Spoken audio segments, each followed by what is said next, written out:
लग्न बस्ता काढायचा तर मग लग्न बस्त्याचे माहेर घर असलेल्या रवींद्र वस्त्र निकेतन मध्येच पश्चिम महाराष्ट्रातील सर्वात मोठे 2 एकरात विस्तारलेले भव्य वस्त्रदालन, असंख्य व्हरायटी, भरघोस डिस्काउंट म्हणजे रवींद्र वस्त्र निकेतन. नामवंत साड्यांचे होलसेल मार्केट म्हणजे रवींद्र वस्त्र निकेतन. नवरा नवरीची पहिली पसंती म्हणजेच रवींद्र वस्त्र निकेतन. नवरा नवरीसाठी स्वतंत्र विभाग, नामवंत साड्यांवर सेल, आहेरासाठी शेकडो व्हरायटी. तर मग वाट कसली बघताय? चला खरेदीला.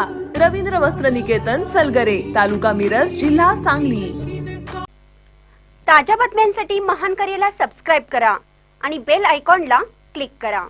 गणपती बाप्पांची 26 फुटी टिश्यू पेपरची मूर्ती पिंपरी चिंचवड शहरात टिश्यू पेपरच्या साह्याने तब्बल 26 फुटी गणपती बाप्पांची मूर्ती साकारण्यात आली. शहरातील स्वास्तिक मित्रमंडळाने प्रदूषणमुक्त गणेशोत्सव साजरा करण्याच्या हेतूनं हा देखावा सादर केला आहे. मंडळाने 35 ते 40 हजार टिश्यू पेपर, कागदी लगदा, गोंद वापरून केवळ पाण्यात 3 तासात विरघळणारी ही मूर्ती बनवल्याच म्हटलं आहे. 2 महिने अथक परिश्रम करून ही मूर्ती बनवल्याच मंडळाने म्हटले आहे. पीओपीच्या मूर्तीमुळे होणारे जलप्रदूषण, यामुळे जलचराचे जीवन धोक्यात येत असल्याने आम्ही ही पर्यावरणपूरक मूर्ती विराजमान केली असल्याचं मंडळाने म्हटले आहे.